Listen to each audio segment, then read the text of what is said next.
इस बीच कांग्रेस के नेता मणिशंकर अय्यर का एक विवादित बयान सामने आया, जिसमें मणिशंकर अय्यर ने कहा कि भारत में भी बांग्लादेश जैसे हालात हो रहे हैं। ये मणिशंकर अय्यर कांग्रेस के नेता हैं जिनकी तरफ से विवादित बयान सामने आया है। बांग्लादेश में जो हालात हैं उसको लेकर मणिशंकर अय्यर का ये विवादित बयान, जिसमें उन्होंने कहा कि भारत में भी बन रहे बांग्लादेश जैसे हालात।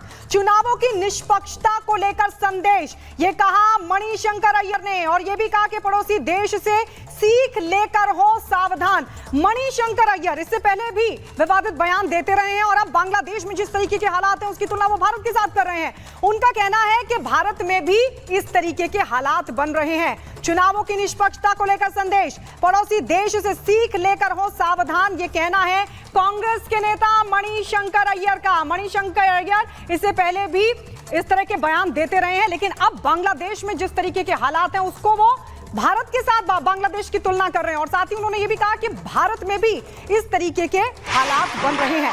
बांग्लादेश के हालातों को लेकर इससे पहले भी कई और राजनेताओं के इस तरह के विवादित बयान सामने आ चुके हैं, जिसमें वो भारत के साथ बांग्लादेश की तुलना कर रहे हैं। लेकिन अब ये कांग्रेस के बड़े नेता मणिशंकर अय्यर ने विवादित बयान दिया, जिसमें वो कह रहे हैं कि बांग्लादेश के जैसे हालात भारत में भी।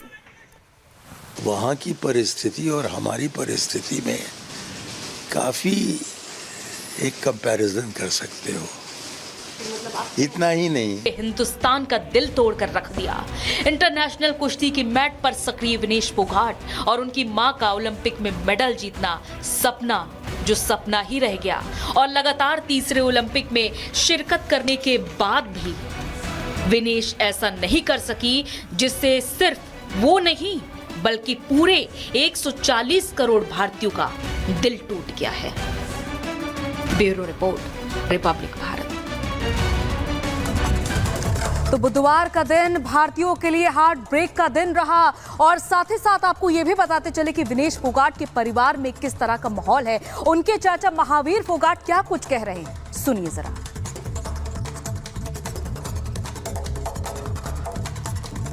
कि जो 16 ओलंपिक लिया उसमें जो उन्होंने पूरी आस उम्मीद थी गोल्ड मेडल की, और 20 में थी, लेकिन वो रह गया। और 24 में तो पक्का ही होता भी जो ओलंपिक गोल्ड मेडल लेगी, और वो जो वंचित रहेगी डिस्क्वालीफाई कर दी।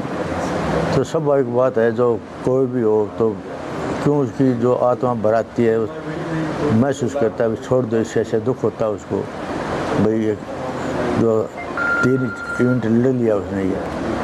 तो ये वो आएगी, उससे सब मिलके बजरंग हम सब मिलके जो करेंगे उसको समझाएंगे, फिर इसके बाद में कोई फैसला होगा। दोबारा खेलने के लिए प्रयास करेंगे आप? हाँ बिल्कुल, ये तो कोशिश होगी 2028 के लिए, जो है उसको जो समझाएंगे भी, हम सब मिलके आएगी, जब बैठ करके करेंगे बात, लड़ना है या नहीं, कैसी सब मिल बैठ के बात करेंगे। फोन पे बात हुई आपकी? ना, फोन पर बात नहीं हुई मेरी है। मेरी सुबह पता लगा था 5 बजे भाई ऐसे किया है ये। हरियाणा सरकार के जो मुख्यमंत्री हैं उन्होंने घोषणा की है, जो ओलंपिक का सिल्वर, हरियाणा सरकार के मुख्यमंत्री उन्होंने घोषणा की है ओलंपिक में जो सिल्वर मेडल की पुरस्कार है वो पुरस्कार देंगे।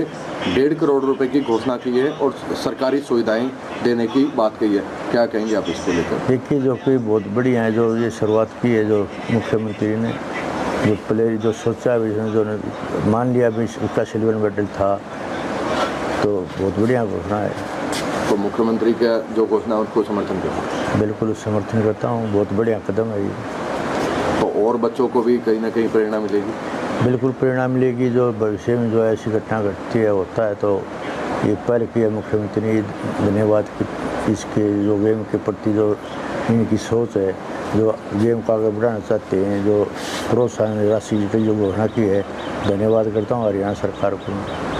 परिवार में और जो बच्चे हैं उनको भी तैयारी कराएंगे ओलंपिक के लिए? बिल्कुल, देखिए जब तो सांस रहेगा मेरी कोशिश होगी जो है भाई ओलंपिक गोल्ड मेडल के लिए। और जो हमारी जो 5 लड़कियां आपकी बार क्वालिफाई किया है, तो ये भी एक सौभाग्य की बात है जो हमारे लड़के आगे बढ़ रही हैं। जो उनके माँ बाप से, उन लड़कियों से, उनके कोचिंग से मैं निवेदन नरम प्रार्थना करता हूँ वो उन बच्चियों को जो आज से जो 28 के ओलंपिक के लिए तैयारी के लिए ज़्यादा मेहनत करवाएं। और मेरी शुभकामनाएं जो ना 2028 में वो बेटियां भी जो गोल्ड मेडल लेके आएँ।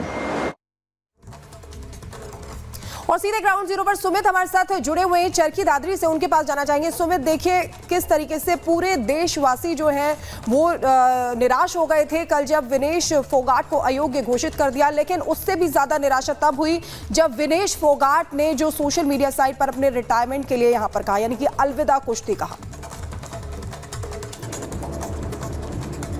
और बिल्कुल, और इसे समझा जा सकता है कि क्या लेवल है इस वक्त उनके डिसअपॉइंटमेंट का। और जाहिर है एक खिलाड़ी अपने पूरे जीवन में इतने बड़े इवेंट के लिए कोशिश करता है, लड़ता है, और वो जब इस मुकाम पर आकर इस तरीके की वजह से अगर डिस्क्वालीफाई हो जाए तो उसके ऊपर क्या जो है बीत रही होगी। लेकिन उनके जो फैंस हैं और भारतीय जो फैंस हैं वो खास तौर पर ये उम्मीद कर रहे थे कि विनेश जो है वो एक बार फिर से वापसी करेंगे रिंग के अंदर और एक बार फिर वो कोशिश करते हुए नजर आएंगे। लेकिन आज सुबह जब उन्होंने इस तरीके का ट्वीट किया और उन्होंने अलविदा कहा कि वो अब कुश्ती नहीं लड़ सकती हैं, उनकी जो हिम्मत है वो जवाब दे चुकी है, इससे उनके फैंस बहुत ज्यादा निराश यहाँ पर हुए हैं। और कुछ देर पहले जो उनके चाचा हैं महावीर फोगाट, उनको भी हमारे दर्शकों ने यहाँ पर सुना, वो कह रहे हैं कि हम बात करेंगे विनेश से और समझाने की कोशिश यहाँ पर होगी, क्योंकि न सिर्फ उनका परिवार बल्कि पूरा देश इस वक्त उनके साथ खड़ा हुआ है। और सबसे बड़ी बात यह है कि सरकार की तरफ से अगर बात की जाए और हरियाणा सरकार के मुख्यमंत्री हैं नायब सैनी, उन्होंने खास तौर पर यह कहा कि एक खिलाड़ी जो जीत कर मेडल लेकर आता है बिल्कुल उसी तरीके से स्वागत यहां पर विनेश फोगाट का किया जाएगा। वो बहुत बेहतरीन एक खिलाड़ी की तरह वहां पर खेली है, लेकिन ऐसे रूल रेगुलेशन से और सुमित होना भी चाहिए जिस तरीके से उन्होंने मेहनत की, कड़ी मेहनत के बलबूते पर उन्होंने सिल्वर पदक हासिल किया और आगे खेलती तो शायद गोल्ड भी हासिल कर सकती थी। बहुत बहुत शुक्रिया हमारे साथ जुड़ने के लिए। और अब आगे बात करेंगे मेरठ की, जहां पर एक हत्या का मामला सामने आया है। गला दबाकर हत्या कर दी गई और यह हत्या बहन की भाई ने की थी प्रेम प्रसंग के चलते। 1 मिनट में आपको पूरी खबर दिखाते हैं। मेरठ के इंचौली में एक भाई अपनी ही बहन का हत्यारा बन गया। बहन की हत्या करते वक्त भाई के हाथ भी नहीं कांपे।